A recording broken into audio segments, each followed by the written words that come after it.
Un siglo de la Declaración de Balfour, una aproximación heurística a su geopolítica. Resumen: un siglo después de la publicación de la Declaración de Balfour, se nos ofrece una oportunidad para hacer una nueva aproximación que permita conocer la respuesta a cómo, en lugar de por qué, Gran Bretaña reconoció públicamente su apoyo al establecimiento en Palestina de un hogar nacional para el pueblo judío. La metodología de Process Tracing, desarrollada por George E. Bennett en 1979, puede ser una herramienta muy útil para llevar a cabo un estudio de caso basado en datos cualitativos. El método está basado en las observaciones del proceso causal y permite el establecimiento de la secuencia causal de los sucesos en la generación de la declaración como resultado final. Los modelos de Allison en su libro La esencia de la decisión se emplean para conseguir que la investigación proporcione una explicación mínima suficiente del resultado. El miedo, la incertidumbre y el pragmatismo dirigen el comportamiento de Gran Bretaña en el proceso de la toma de decisiones sobre Oriente Medio durante la Primera Guerra Mundial.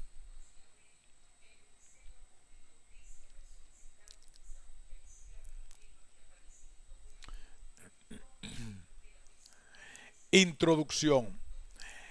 Este año 2017 se cumple el primer centenario de la Declaración de Balfour, un documento en el que el gobierno británico contemplaba favorablemente el establecimiento de un hogar nacional judío en Palestina. La controversia y difusa promesa británica ha sido considerada el detonante de un conflicto entre árabes y judíos a cuenta del derecho de ambas comunidades a un estado propio en Palestina. Para comprender algunos aspectos de la complicada situación geopolítica actual de Palestina, se requiere conocer cuáles fueron y cómo se desarrollaron los acontecimientos cuando la declaración vio la luz. Para ello resulta interesante la aplicación de una metodología de investigación que ofrezca respuestas explicativas a sucesos concretos sin entrar en valoraciones sobre legitimidades. El objetivo es conocer cómo se desarrollaron los hechos y no el porqué. De esta manera se pretende establecer una narrativa que explique un resultado final. En primer lugar, conviene conocer qué era y qué se entendía por Palestina hasta el establecimiento del sistema de mandatos tras la Primera Guerra Mundial. En el año 63 antes de Cristo, si Neo Pompeyo Magno entra en Jerusalén. Por diversos avatares, los gobernantes locales habían solicitado la intervención romana en Judea y Galilea, que, manteniendo una independencia de iure, se sometieron al vasallaje de Roma. Tras una serie de desmanes de los jerarcas y por decisión del emperador Augusto, se estableció el control imperial directo como provincia, aunque manteniendo cierta autonomía. La dificultad para realizar un control efectivo sobre unas élites autóctonas tan tiránicas como corruptas y rebeldes provocó que a la muerte de Herodes Agripa II,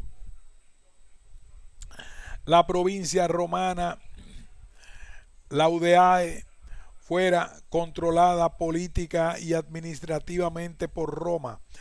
El nombre de Palestina aparece tras la segunda revuelta llamada de Bar Kokhba entre 132 y 135 después de Cristo, que ocasionó la eliminación de 2/3 de la población y la expulsión de los judíos de Jerusalén durante el mandato del emperador Adriano. Para culminar el desarraigo de la población en el 139 después de Cristo se cambió el nombre de Judea romana por el de Siria Palestina. En el 324 después de Cristo el emperador Constantino instaló en Bizancio, la capital del Imperio Romano de Oriente, lo que favoreció el desarrollo económico de Palestina, dividiéndose en 3 regiones: Palestina Prima, Secunda y Tertia. La subsiguiente historia consiste en una sucesión de dominaciones desde los omeyas en el siglo VII, Seleucidas en el 11 y cruzados europeos entre 1099 hasta 1189, cuando Saladino conquista Jerusalén. Los europeos mantuvieron su presencia en la región gracias al establecimiento de acuerdos con la dinastía Ayubí. En 1290, la penetración de los mamelucos procedentes de Egipto acabó con la presencia europea y la expulsión del último cruzado de San Juan de Acre en 1291, que controlarían la región hasta que fueron desplazados por los otomanos en 1516. Aunque Palestina no constituyó entidad administrativa otomana alguna, su organización puede ayudar a comprender cómo se realizó el posterior reparto de zonas de influencia y asignación de potencias mandatarias tras el desmoronamiento del imperio. Palestina se encontraba repartida administrativamente de la siguiente manera: los Sanjak de Nablus, capital Nablus, y Aco, capital en Acre, pertenecían al vilayato de Beirut, mientras que desde el sur de Nablus se extendía el Mustarrifato de Jerusalén. Este se continuaba hacia el este, hacia el límite del río Jordán y Mar Muerto, donde comenzaba el vilayato de Siria. Los vilayatos eran las unidades administrativas introducidas en 1864 como parte de las reformas del período Tanzimat, que gobernados por un wali gozaban de un importante grado de autonomía y solían estar a cargo de las élites locales. El vilayato se subdividía en Sanjak, cuyo funcionamiento administrativo era el de un vilayato a menor escala y que, junto con su guarnición, se encontraba al mandato de un comandante militar. Aproximación a la metodología de estudio. La declaración de Balfour se presta perfectamente a un análisis mediante el estudio de caso en el que se persiga una descripción fenomenológica y explicativa en un contexto histórico. La influencia del comportamiento de las unidades que intervienen, sean estas individuos, organismos gubernamentales o grupos de presión, va a determinar el resultado final. El objetivo es dar respuesta al cómo más que al por qué se generó el resultado, evitando valoraciones morales del hecho en sí que se pretende objetivar. Igualmente, al tratarse de un modelo eminentemente descriptivo, se evita la tentación de hacer prospectiva de hechos pasados sobre otros anteriores, distorsionando el contexto original o profetizando sobre el pasado. No se busca la existencia de una realidad previa, sino hechos coherentes entre sí y con el contexto histórico y geopolítico.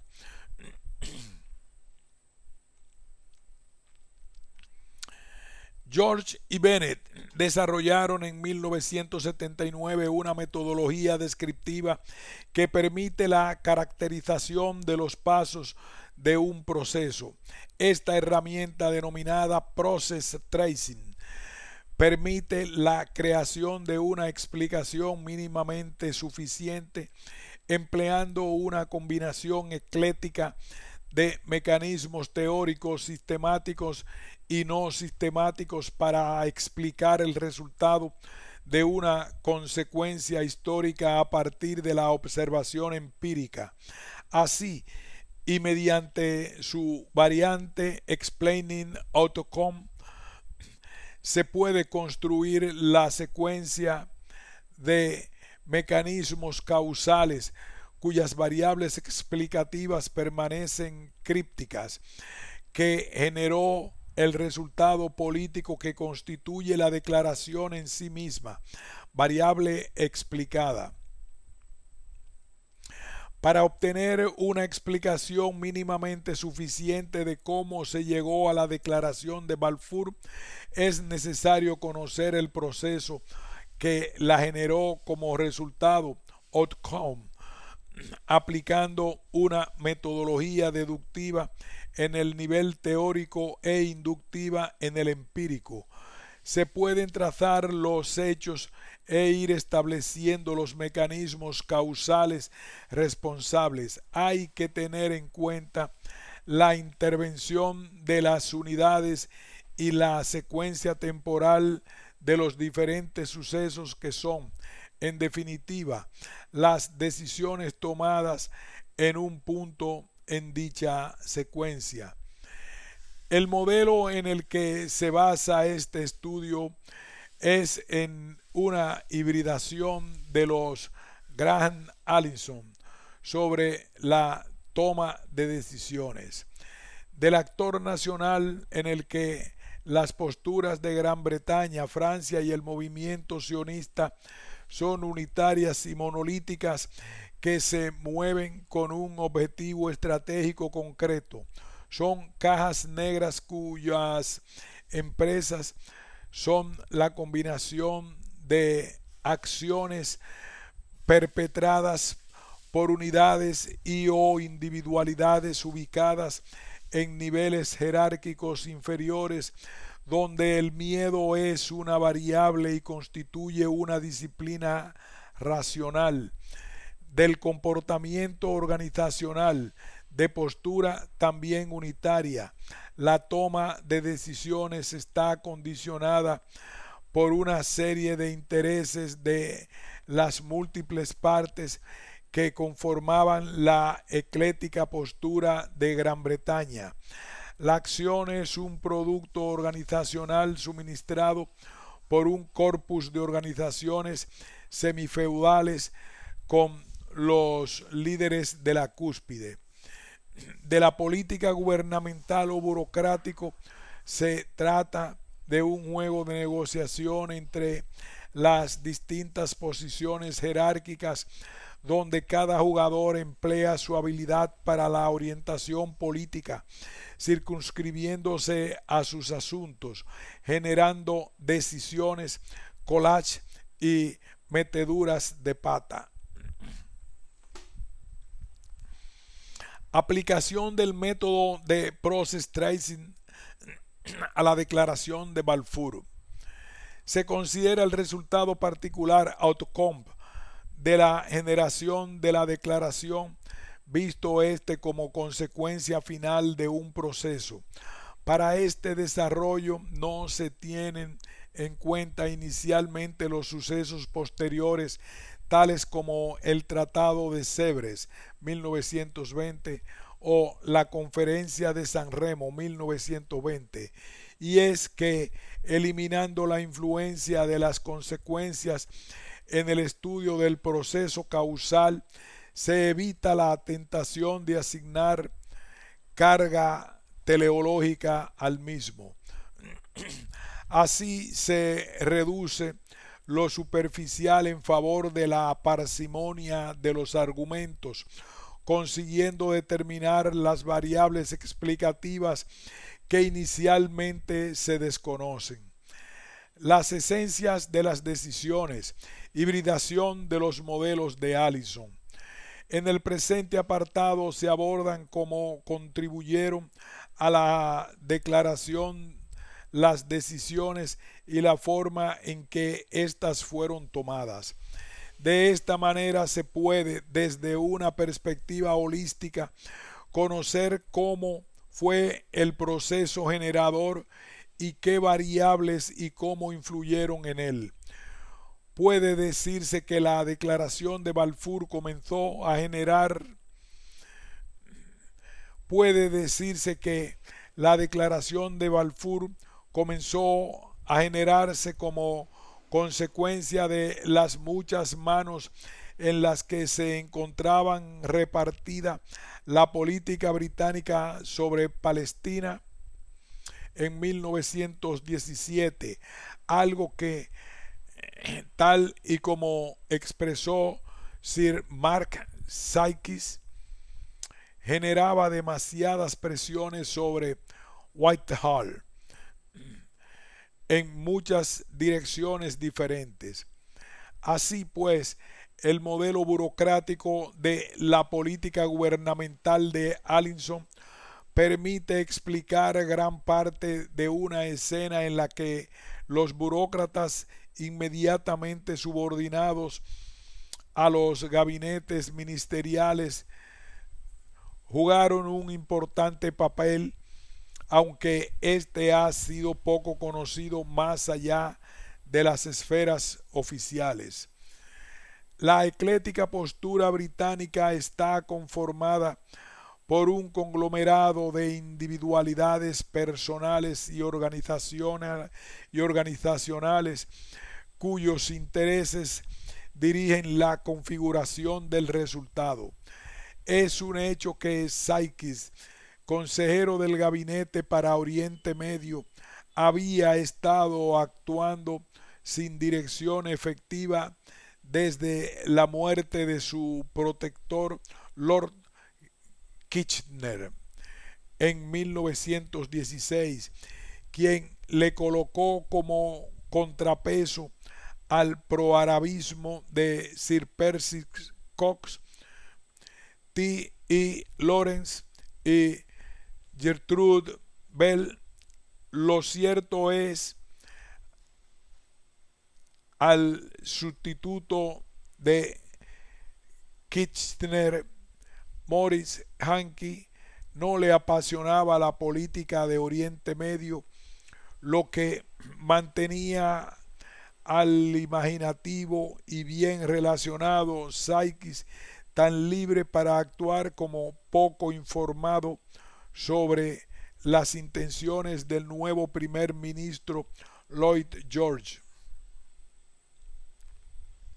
La actuación de Gran Bretaña como actor racional se va a encontrar influida por las variables definidas tanto por las unidades subordinadas como por las necesidades estratégicas y militares, por lo que el pragmatismo y el miedo van a erigirse en variables explicativas de un comportamiento encaminado a salvaguardar los intereses imperiales británicos en Suez y en el curso de la guerra.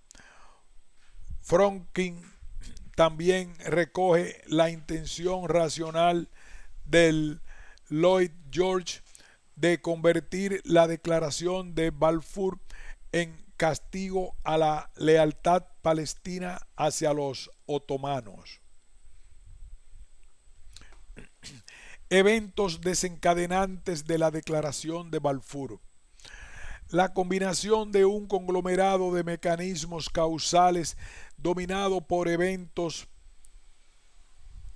y las múltiples influencias personales y organizacionales durante la guerra generó el resultado político outcome, que es la declaración en sí. Este conglomerado teórico se puede establecer a través de las manifestaciones empíricas que constituyen cada una de las partes del mecanismo constituidas por eventos. La manifestación empírica final de la variable explicada o dependiente lo constituye la declaración de Balfour. Esta proporciona dos disposiciones cuya implementación generó en gran parte la persistente controversia entre árabes, palestinos y judíos. Estas disposiciones tan ambiguas como poco comprometedoras decían: el gobierno de Su Majestad contempla favorablemente el establecimiento en Palestina de un hogar nacional para el pueblo judío, y que este hogar nacional no afectaría al estatus político de los judíos en ninguna otra nación. El primer evento del complejo mecanismo causal obedece al modelo burocrático de Allinson y sitúa a Mark Sykes en el centro del mismo. Este, en su actuación carente de dirección superior, continuaba enredado en la incertidumbre sobre la cuestión de Palestina, cuya valoración estratégica le había encomendado el difunto Kitchener, habida cuenta de las negociaciones que rusos y franceses se traían entre manos en 1916. En las mismas estaban involucrados también árabes y armenios, con los que Sykes también se reunió.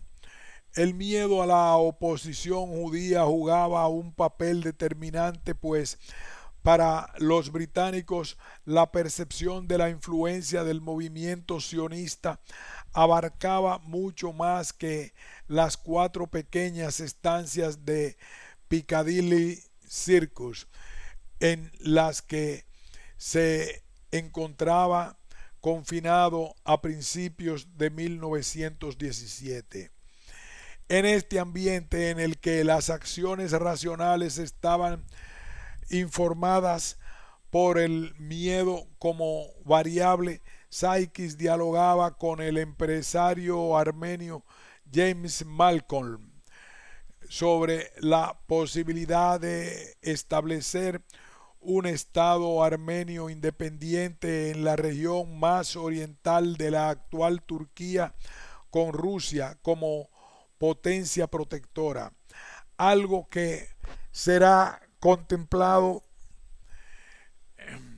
en un tratado de Sèvres que nunca entrará en vigor.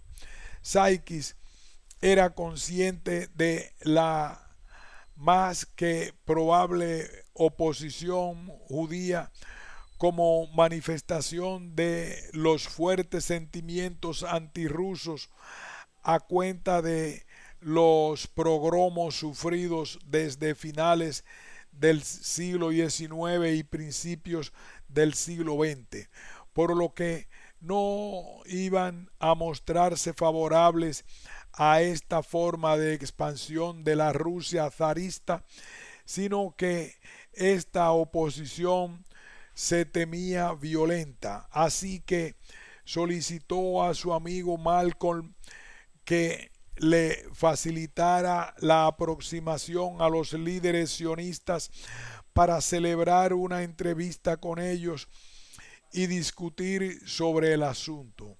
La reunión de Sykes con los líderes sionistas era un problema en sí misma porque el incipiente sionismo en el Londres de 1917 distaba mucho de ser algo homogéneo. Existían dos organizaciones sionistas cuyos líderes estaban enfrentados como consecuencia de las posturas opuestas que respecto de la guerra mantenían. Así, el movimiento sionista internacional se había decidido mantener neutral en la guerra contra el Imperio Otomano, a quien Palestina pertenecía. Uno de sus representantes, Nahum Solokorov, estaba enfrentado a Chaim Weizmann, representante de la Federación Sionista Británica, quien pretendía que Gran Bretaña se comprometiera para con los judíos sobre Palestina en caso de una victoria de los aliados sobre el Imperio Otomano, que estaba destinado a desmembrarse. La casualidad jugaría en favor de Weizmann cuando éste sepa que Sykes, a través de James de Rothschild, amigo común y a quien en una conversación trivial le había puesto al tanto del asunto que le ocupaba. Esta circunstancia permitió a Malcolm organizar unas reuniones con Weizmann en las que Sykes, con su habitual facilidad para esbozar el diseño de un nuevo orden, consiguió hacer encajar todas las piezas del puzzle geopolítico que la guerra estaba generando. Debió ser un auténtico ejercicio de malabarismo diplomático y político llevar a cabo semejante empresa, manteniendo en secreto el acuerdo al que había llegado un año antes con Picot y la coherencia con él mismo. Finalmente propuso la creación de una entidad judía en Palestina, donde el control vendría ejercido por un condominio franco-británico. Weizmann se oponía a la presencia francesa por las objeciones del gobierno de Clemenceau a, a cualquier concesión a los judíos que pudiera amenazar los intereses de sus protegidos en el Líbano, los cristianos maronitas. Eventos e influencias sobre Palestina. La influencia francesa en el Levante no era del agrado de los árabes ni tampoco de los británicos, por lo que se iba a tratar de mantener alejada a Francia, lo que podía implicar un foco de tensión entre aliados por dos motivos. El primero, porque retorcía el acuerdo firmado con Sykes y cuyo compromiso se había materializado en la nota formal de Edward Grey y Paul Cambon. El segundo, porque Francia interpretara en el ánimo de Gran Bretaña la voluntad del establecimiento de un protectorado británico en Palestina. De esta manera, En la relación anglo-francesa pueden observarse también elementos del modelo de comportamiento organizacional de Allinson que influyeron en el proceso causal de los términos en los que acabó redactándose la declaración. Un aspecto que siempre ha estado presente en toda aproximación historiográfica a la declaración de Balfour es la influencia del apoyo de los judíos de Rusia y Estados Unidos al esfuerzo de guerra de Gran Bretaña, a quienes atribuían poder suficiente como para inclinar la balanza en favor de los aliados.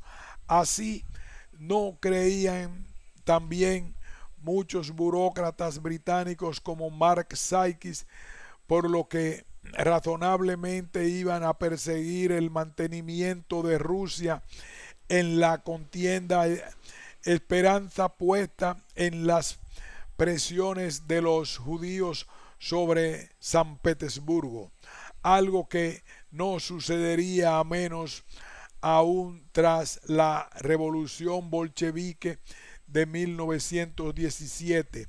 Un argumento similar operaba respecto de unos Estados Unidos que en principio no habían tomado aún la decisión de entrar en la guerra, algo que los funcionarios de Whitehall pensaban dependía también de la presión que los presuntamente influyentes judíos norteamericanos pudieran ejercer. Lo cierto, más allá de cualquier conspiración que el gobierno británico pudiera ver, es el que el miedo a la retirada de Rusia de la guerra y a la ausencia de los norteamericanos, cuyo presidente Woodrow Wilson era un ferviente feligrés de la doctrina Monroe, informaban cada paso de la política británica respecto de sus relaciones con los sionistas. Pero la Unión Soviética resultante de la Revolución de Octubre de 1917 no retornaría nunca a la guerra mientras Estados Unidos, que entre 1900 y 1914 habían recibido 13.4 millones de inmigrantes procedentes en su mayoría de los países ahora en guerra y contrarios a cualquier alianza con la Entente, no terminaban de decidirse. Si a ello se añade el manifiesto antisemitismo del kantiano presidente Wilson, para quien la causa sionista era contraria a su nuevo concepto de autodeterminación, no iba a ser muy factible convencerle de luchar contra los otomanos en favor de la causa del hogar nacional judío. De hecho, Estados Unidos no declararán la guerra al Imperio Otomano cuando se unan a Francia y Gran Bretaña al final de la contienda europea. Más que cualquier simpatía hacia el sionismo, el pragmatismo era uno de los principios rectores de la política del primer ministro británico Lloyd George, para quien era una prioridad estratégica mantener alejadas a Francia y Rusia del Levante. Así que el pragmático George pretendía el desmantelamiento del acuerdo Sykes-Picot porque, basándose en el útil possidentis juris, no implicaba la posesión efectiva de un territorio cuando la campaña de Mesopotamia, iniciada a principios de 1917, empezaba a dar sus frutos con la caída de Bagdad y Mosul. George dio la orden de Sir Edmond Allenby de invadir Palestina ante la pinza que se cerraba sobre el acuerdo a un tripartito con Rusia. El gobierno francés envió a Picot a El Cairo para ejercer presión diplomática. No se suele hacer mucha referencia a las intenciones francesas de desmantelar también el acuerdo formado con Sykes, pues estaba negociando en secreto con Rusia la obtención de Palestina con idénticas pretensiones, alejar a Gran Bretaña de Siria y Líbano. Así que el comportamiento racional descrito por Allinson aparece en ambas potencias que se mueven con el mismo objetivo político: mantener al otro alejado de la región. La decisión Collage. El principal objeto estratégico de Gran Bretaña en la guerra era la preservación del Imperio Británico, ya que estaba empezando a perder parte del control en muchas de sus colonias que participaban en el esfuerzo de guerra. La Primera Guerra Mundial se produjo en un contexto de choque entre los 5 grandes imperios europeos y donde la ganancia territorial era la recompensa a los esfuerzos bélicos y compensaba las pérdidas humanas y materiales, por lo que estas ganancias eran lo único que podían esgrimir los gobiernos ante sus ciudadanos para convencerles de que no habían luchado en vano. Así pues, mientras se desarrollaba el enfrentamiento bélico contra los enemigos, otro diplomático tenía lugar entre los aliados, y estos no eran exclusivamente rusos y franceses, aunque la mayoría de los árabes del Imperio Otomano permanecieron leales a, a este. Las aspiraciones panárabes de los hachemitas y el enfrentamiento de su líder Hussein ibn Ali, jerife de la Meca y guardián de los santos lugares, mantenía con la sublime puerta, le habían llevado a buscar una alianza con Gran Bretaña. Así se gestó una ambigua alianza a través de la correspondencia de Sir Henry Macmahon, alto comisionado británico en Egipto, intercambio con el jerife entre julio de 1915 y marzo de 1916. En la misma se recogía que Gran Bretaña reconocería la independencia de los árabes dentro de los límites exigidos por el jerife, sin detrimento de la aliada Francia, lo que excluía Mercina y Alejandreta, así como aquellas porciones de Siria al oeste de los distritos de Alepo, Hama, Homs y Damasco. Igualmente se establecían otros 4 difusos compromisos. Gran Bretaña garantizaría la seguridad e inviolabilidad de los santos lugares.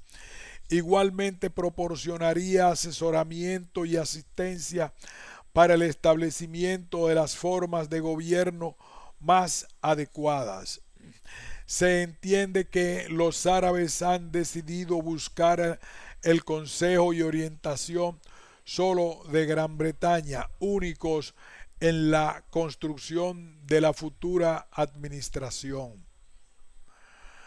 Respecto de Bagdad y Basora, unos acuerdos administrativos contribuirían a su protección de agresión extranjera que sea salvaguarda de su población e intereses económicos mutuos. Por su parte, los hachemitas se comprometían a un levantamiento contra los otomanos en Siria que nunca llegará a producirse, lo que en principio liberaría Gran Bretaña de los compromisos para con ellos. De esta manera podría interpretarse, como a menudo se ha hecho, que se hicieron idénticas promesas sobre el mismo territorio a árabes y judíos, algo discutible si se atiende a la naturaleza tanto de la correspondencia de Hussein Mahón como de la declaración de Balfour, la primera debido a su más que cuestionable validez jurídica, ya que según Keduri no puede considerarse un tratado de varias razones, inicialmente por la lamentable falta de precisión de Mahón, voluntad del propio gobierno británico que no pretendía cerrar las cuestiones territoriales con los hachemitas en plena guerra y para no quebrantar los acuerdos con otros líderes árabes. Otro aspecto fundamental es la capacidad jurídica para celebrar tratados y firmar acuerdos, algo que solo el Jerife podía hacer, por lo que no se trataría de un acuerdo bilateral con reciprocidad entre las partes.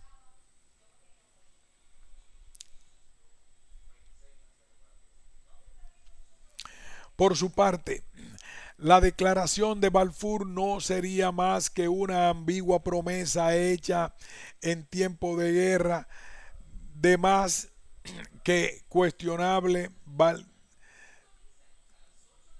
Por su parte, la declaración de Balfour no sería más que una ambigua promesa hecha en tiempos de guerra, de más que cuestionable validez jurídica y sinceridad política, la cual no comprometería en nada a Gran Bretaña para con el pueblo judío.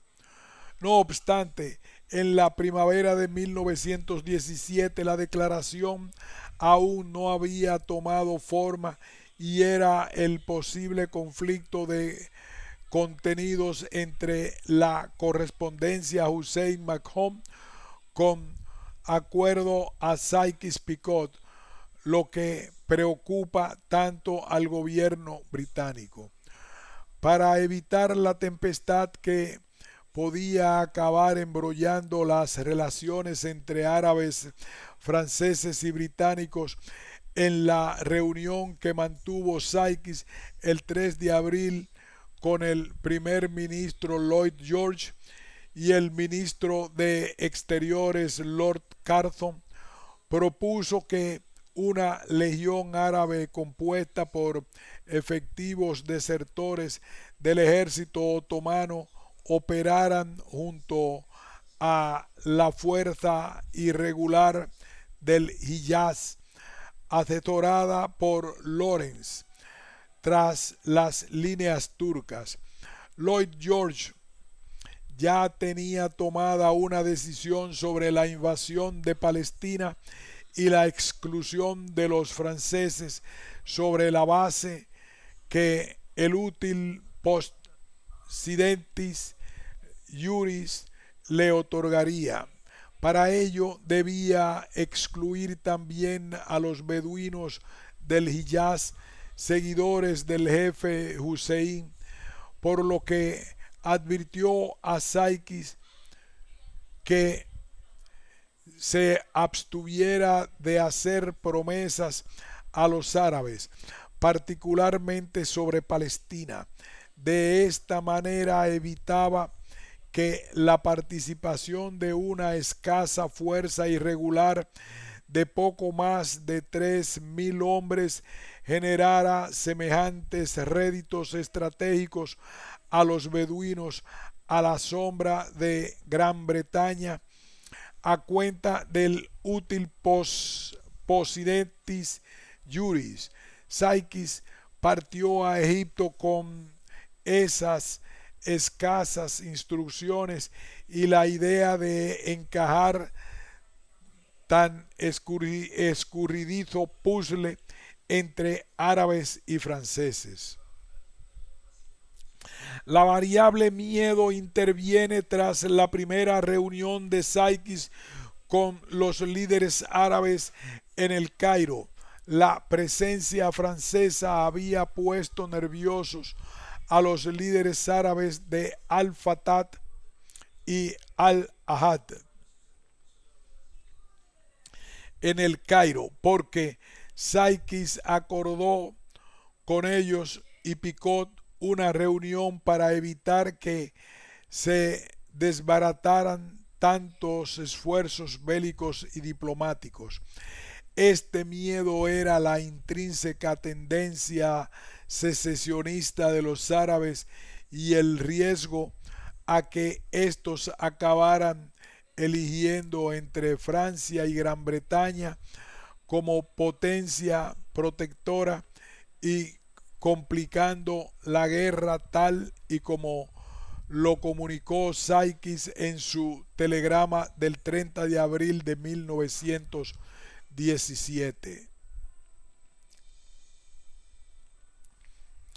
El collage de la decisión no acabaría facilitando una concesión de Paul Cambon, embajador francés en Londres, cuando muestre su simpatía por la causa sionista, algo tan ambiguo como el compromiso británico de contemplar favorablemente, pero con la diferencia que el mandato sobre Palestina sería dado al gobierno británico y no al francés.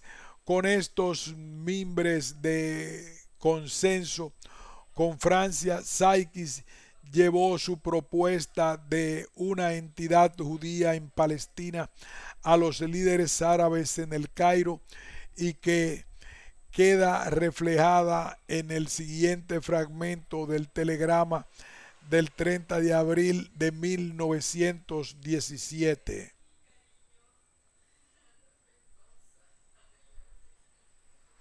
Según el mismo telegrama, la entidad judía podría constituirse sobre la base del millet otomano, forma de autogobierno de las distintas comunidades religiosas dentro de su misma confesión.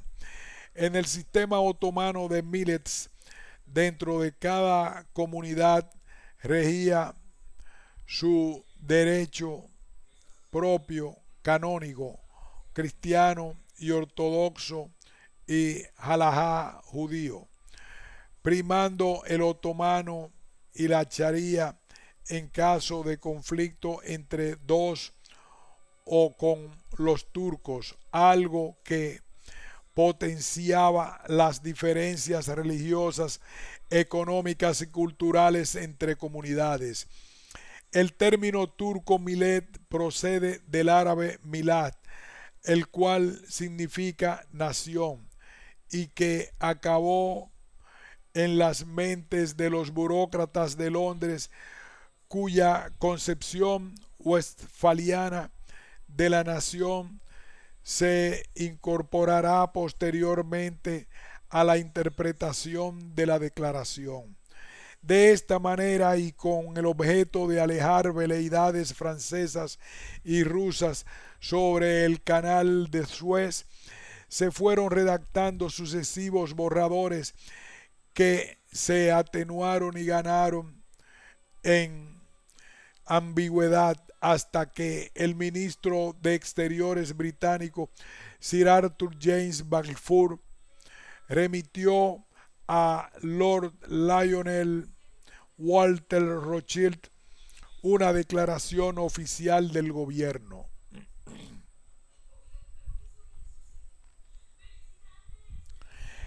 Repercusiones de la declaración de Balfour. El enfrentamiento entre árabes y judíos en Palestina se iniciaba cuando en 1920 entra en vigor el mandato británico con la implementación de la declaración de Balfour. Esta circunstancia para los árabes significó la traición de las promesas británicas durante la guerra y la sustracción del wilsoniano derecho de autodeterminación que también había prendido en el seno del incipiente nacionalismo árabe. La revuelta desencadenada arrojó un saldo de 5 judíos y 4 árabes muertos en unos disturbios de los que la Comisión Palin responsabilizó a los sionistas.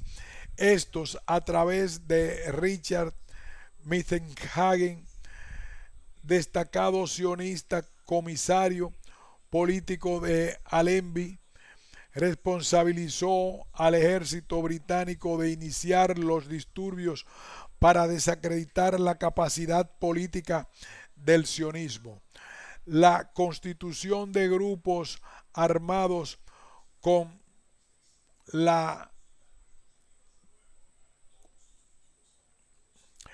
constitución de grupos armados como la Haganah y más tarde el Irgun y Lehi será una de las muchas consecuencias de las acusaciones de Mittenhagen.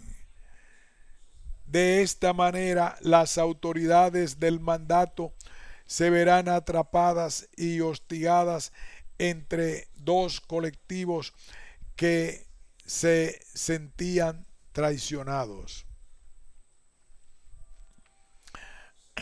A esta situación se llegó a través de un proceso complejo donde operaron los mismos modelos de Allison que en el caso de la declaración. Por ello, conviene hacer un esbozo del mismo que arrancaría con la entrada de Allenby en Jerusalén el 9 de diciembre de 1917. De la caída de Jerusalén y sus expectativas.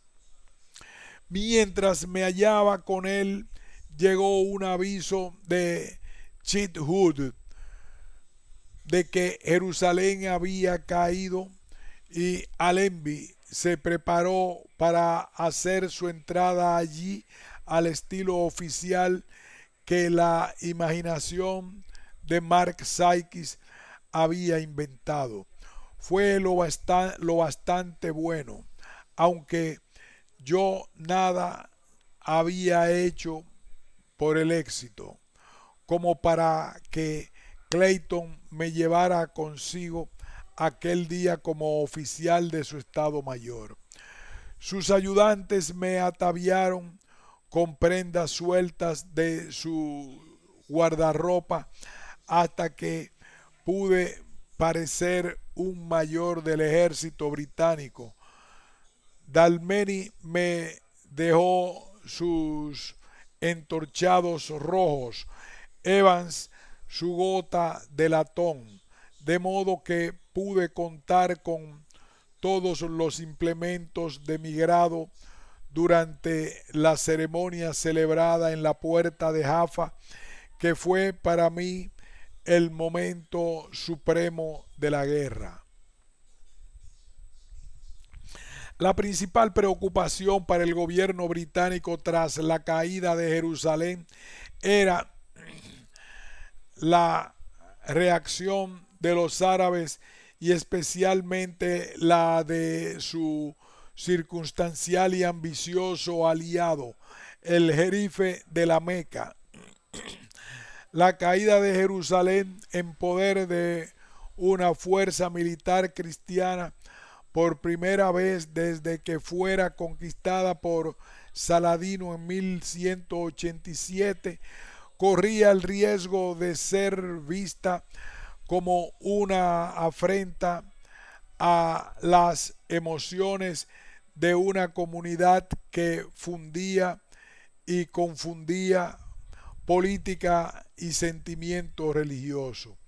El silencio del jerife al respecto y la ascendencia que sobre la comunidad islámica le atribuían Londres y el Cairo acabó incrementando el nerviosismo en las oficinas del alto comisionado que había sustituido a Macomb, Sir Reginald Wagner, quien ordenó a David Hogarth, director del Arab Bureau, la remisión de un mensaje al jerife para tomarle el pulso a su postura respecto de la conquista de Jerusalén y de las intenciones de Gran Bretaña.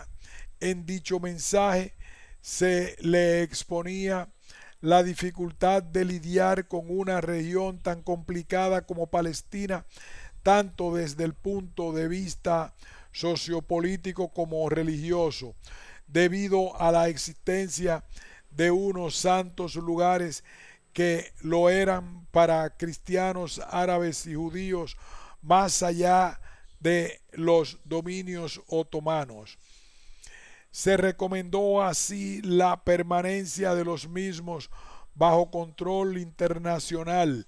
El mensaje fue redactado por Sykes y aprobado por Hardrage. A la vista del mensaje de Hogarth y sus circunstancias, puede vislumbrarse como el modelo del actor racional influido por el miedo y del comportamiento organizacional de Allison hacen acto de presencia. La respuesta del jefe de la escueta,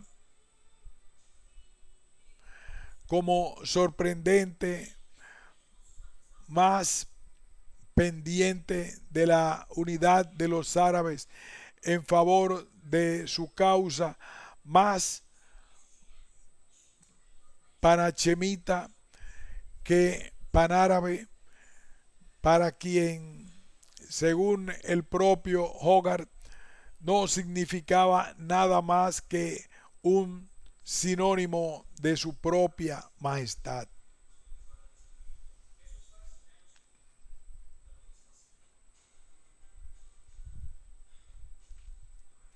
Independientemente de la controversia posterior sobre la legitimidad de la posesión de Palestina a partir de la publicación de la correspondencia Hussein Manhon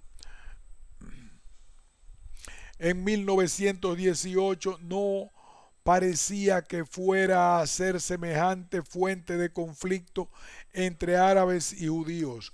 De hecho, el jerife no se manifestó inicialmente contrario a la presencia judía en Palestina, a la que calificó como Abnahil Asilim en un artículo publicado en el diario palestino Al-Qibla ese mismo año. El iniciador del problema iba a proceder de la confrontación entre el derecho de autodeterminación predicado por Wilson y cómo administrar la prometida libertad de unos territorios que habían estado durante 4 siglos bajo la férula turca. Palestina se había convertido en un tablero en el que, aparte de Gran Bretaña como potencia, se hallaban otros dos jugadores, Weizmann y Faisal ibn Hussein. el hijo del Jerife de la Meca. El primero pretendía que Gran Bretaña recibiera un mandato como potencia vencedora para el gobierno y la administración del territorio. Igualmente, pretendía que el mandato que recibiera incluyera la implementación de una declaración Balfour con la esperanza de una Palestina británica que condujera a otra judía. Por su parte, Faisal aspiraba a su incorporación a una Siria independiente gobernada por él como rey. Faisal y Weizmann se reunieron en 1918 acordando que Palestina no formaría parte del proyectado Estado árabe independiente y que los sionistas proporcionarían asistencia económica y protección de los derechos de los árabes. Dicho acuerdo se firmó el 3 de enero de 1919, la base del parentesco racial y los lazos ancestrales. La Comisión King-Kane y el sistema de mandatos. El sistema de mandatos para la administración de los territorios otomanos después de la guerra quedó establecido mediante el artículo 22 del Pacto de la Sociedad de Naciones. Paradójicamente, este artículo fue redactado por el mismísimo presidente norteamericano Woodrow Wilson, contrario a cualquier forma de ganancia territorial en base al util possidetis juris, un anatema para su idea de autodeterminación. Aunque los Estados Unidos no habían combatido al Imperio Otomano, la región abría una ventana de oportunidades situada a muchas millas de distancia para los intereses de Washington si se producía autodeterminación de las antiguas provincias otomanas en Oriente Próximo. Gran Bretaña perdería el buffer protector del Canal de Suez, comprometiendo la seguridad del tráfico marítimo gestionado y contratado por Gran Bretaña y reduciendo los rendimientos de su explotación. De esta manera se favorecería la ruta desde Asia a través del Canal de Panamá hacia Europa, construido por Estados Unidos e inaugurado en 1914. Las revueltas instigadas por Faisal en Siria y por la minoría maronita que dominaba el Líbano llevó al presidente Wilson a enviar en junio de 1919 una comisión formada por Henry Churchill King y Charles R. Crane para determinar cuál era la voluntad de sus habitantes. El escenario que proporcionó el informe dibujó una compleja sociedad multiétnica y multirreligiosa de difícil convergencia. No obstante, en su informe la comisión propuso una imaginativa solución informada por los principios de la ética kantiana del presidente Wilson, iniciando el choque entre idealismo y realismo político en las relaciones internacionales. Los hallazgos de la comisión fueron los siguientes. Solo la comunidad católica quería un mandato francés en Siria, mientras la mayoría de la población aspiraba a la independencia y en caso de que el mandato fuera necesario, este recayera en Estados Unidos o Gran Bretaña, oferta que declinaron. Los sionistas se oponían a un mandato estadounidense argumentando que su estilo de democracia era contrario a sus planes para un hogar nacional. Que Francia acusaba a Gran Bretaña de cultivar la hostilidad hacia ella basándose en los $750,000 que Faisal recibía mensualmente de Londres para su causa.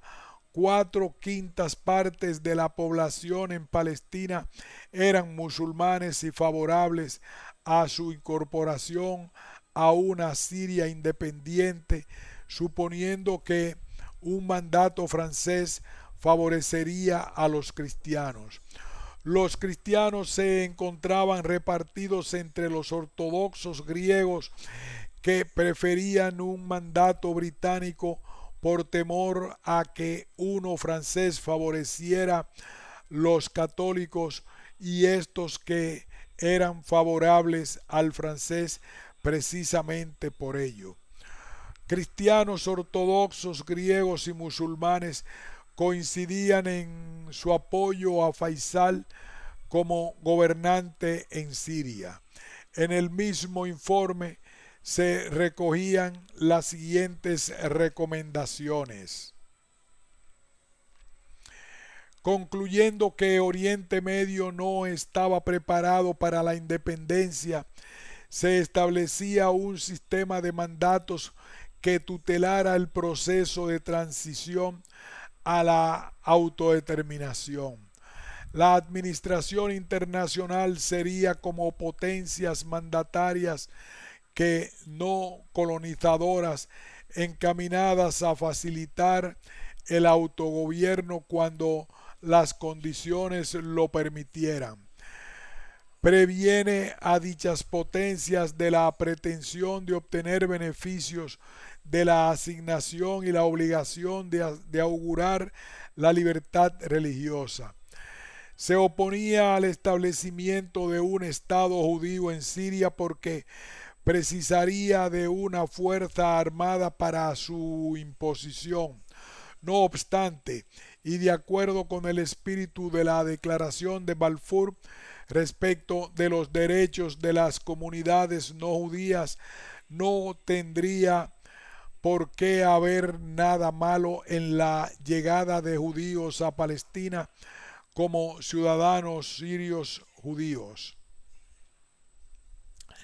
Debido a que los santos lugares lo eran para las tres comunidades, se recomendaba que Palestina se integrara en Siria con un estatus especial con los santos lugares controlados por una comisión interreligiosa cristiano-musulmana en la que los judíos estuvieran representados.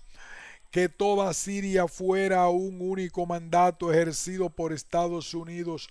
Este último punto significaba la incorporación de la propuesta del Congreso Nacional Sirio, celebrado el 2 de julio de 1919. Nada más llegar la comisión King-Creme a la región y antes de cualquier estudio sobre el terreno.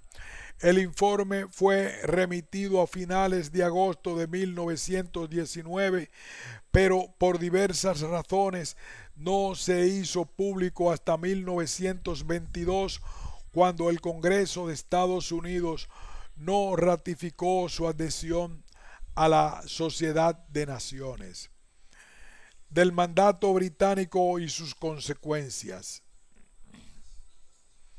La asignación de un mandato a Gran Bretaña no era un deseo unánime entre los cuatro actores que había sobre el tablero de Palestina. El gobierno liberal de Lloyd George deseaba un buffer geoestratégico que mantuviera alejada a Francia de Suez, y eso se conseguía mediante el control de Palestina y el estratégico puerto de Haifa. El ejército británico del general Allenby, que ocupaba Siria y Palestina, prefería un mandato estadounidense que liberara a Gran Bretaña de los problemas que estaban aflorando, que cayera bajo mandato francés.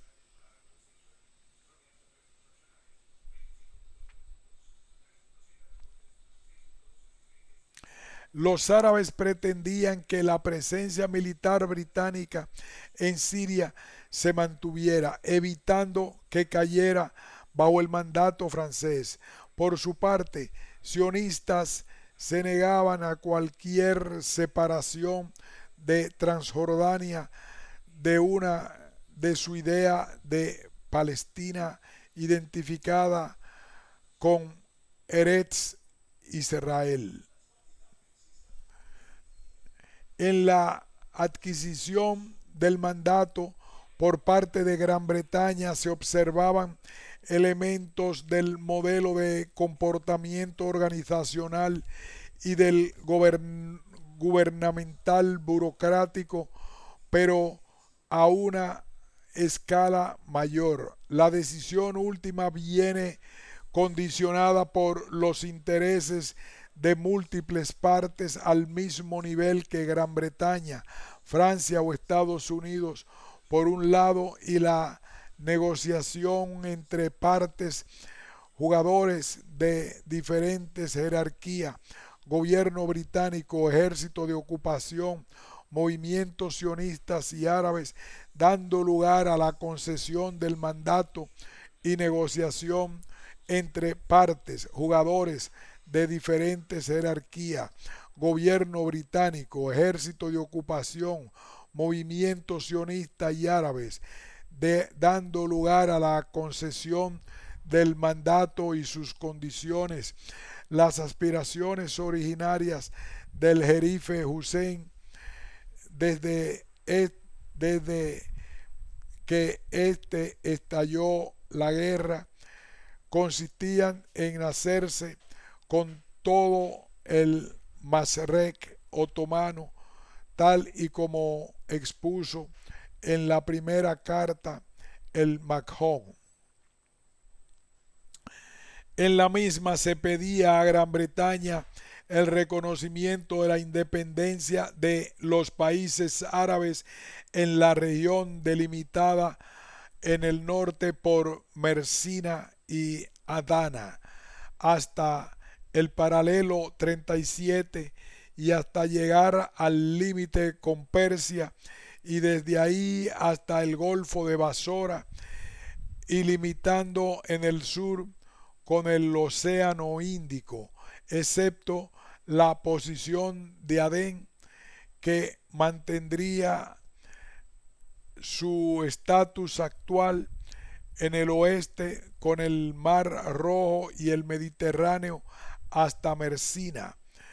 La inclusión de Palestina o no en la aceptación de estos términos por parte del gobierno británico es una muy compleja cuestión que exige un estudio aparte. No obstante, su hijo Faisal, más razonable y pragmático que su padre, sabedor que la unidad de los árabes no era más que un mito, no pretendía en un gran estado árabe, consideraba que el Hiyaz, Siria e Irak debían continuar como entidades independientes. De hecho, la comisión King Crane había constatado la fuerte oposición siria a su unión con el Hiyaz, y menos aún regido por el despótico Jerife, que consideraba a los sirios como una suerte de parias entre los árabes.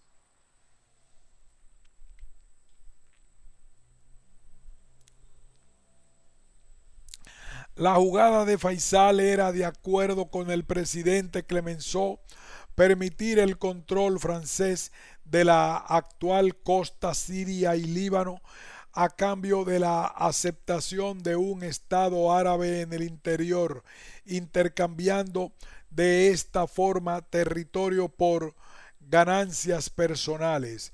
El Congreso sirio le ofreció la corona de la Gran Siria, pero en contra de los deseos del propio Faisal, se proclamó unilateralmente una independencia que incluía Palestina, quedando en agua de borrajas la quimera de acuerdo con Clemenceau, algo inaceptable para Gran Bretaña, que había recibido el mandato sobre Palestina en la Gran Conferencia de San Remo. La asignación del mandato de Siria a Francia en la misma conferencia hizo que, tras la retirada británica de Damasco, el gobierno francés hiciera valer los derechos de Siria y Faisal fuera expulsado por destino a la Palestina británica.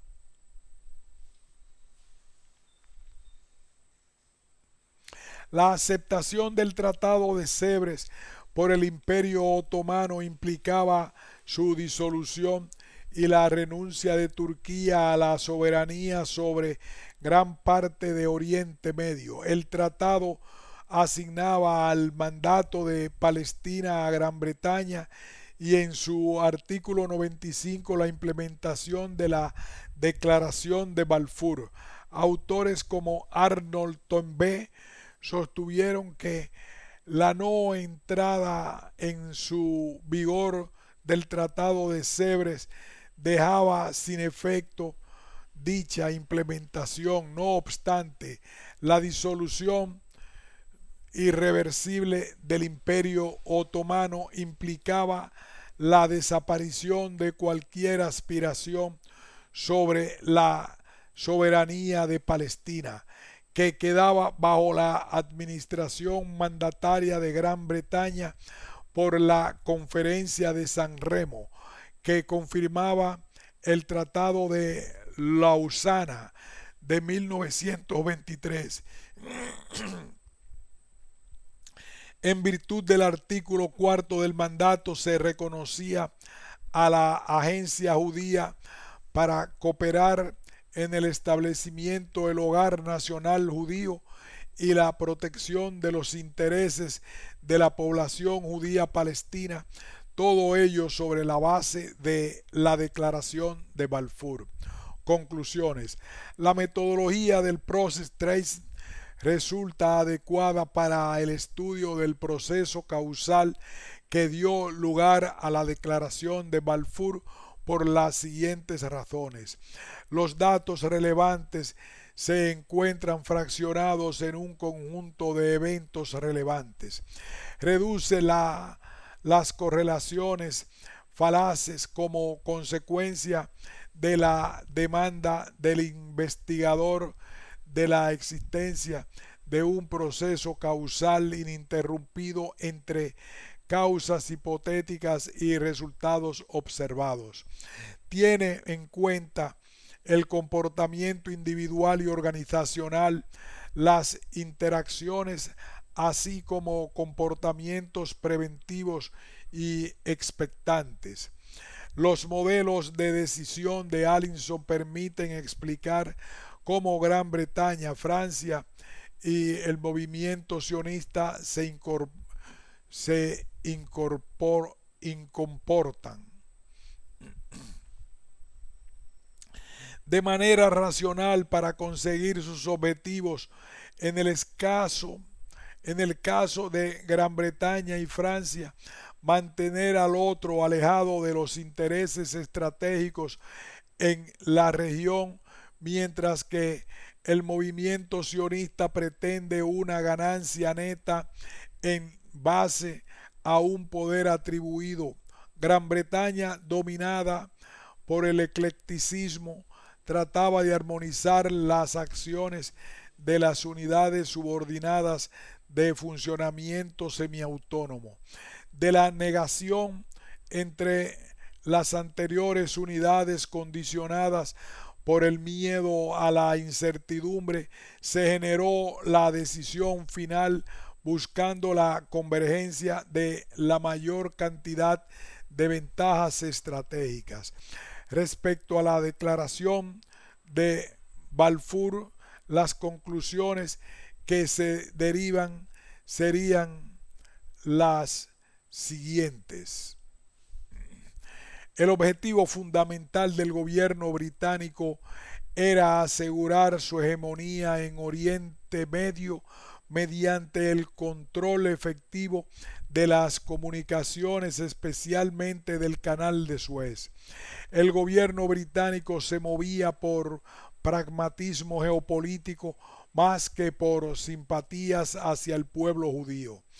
La complicada situación bélica y el miedo a que una retirada de Rusia de la guerra diera oxígeno a las potencias centrales comprometía su ofensiva contra el Imperio Otomano, llevó a buscar alianzas con árabes y judíos. El poder que Gran Bretaña suponía al movimiento sionista era tan infundado como el que atribuía al panarabismo del jerife de la Meca, Hussein ibn Ali. No obstante, tanto la correspondencia Hussein-Macron como la declaración de Balfour contribuyeron a crear argumentos a favor de sus respectivas causas. Sobre ambos hechos hay que considerar. La correspondencia Hussein-Macron carecía de validez como acuerdo o tratado por la incapacidad jurídica de una de las partes. Macron, en nombre de Gran Bretaña y por no haberse producido un acto de firma entre ellas. Si se considera su validez como la de un pacto tácito, la prometida revuelta en Siria, que nunca tuvo lugar, lo invalidaría. La implementación de la declaración de Balfour, más allá de cualquier valoración moral, constituye una concesión del gobierno de Gran Bretaña sobre el territorio de cuya soberanía era administrador. Esta administración se concedía el Tratado de Sèvres al disolverse el Imperio Otomano. Esta administración se la concedía el Tratado de Sèvres al disolverse el Imperio Otomano y contemplaba en su artículo 95 dicha implementación. La no entrada en vigor del Tratado de Sèvres y su sustitución por el de Lausana en 1923 no revertía la administración mandataria de Palestina recomendada a Gran Bretaña en la Conferencia de San Remo de 1920. La postura británica, lejos de ser una monolítica, era un mosaico construido a base de las presiones de diversos departamentos gubernamentales, coloniales y militares con sus propios intereses estratégicos y de una serie de individualidades con sus ideas sobre la mejor opción para Gran Bretaña durante y después de la guerra. Joaquín Mariano Pellicer Balsalobre, capitán de la Guardia Civil, máster del Instituto Gutiérrez Mellado, UNED. Fin de este ensayo.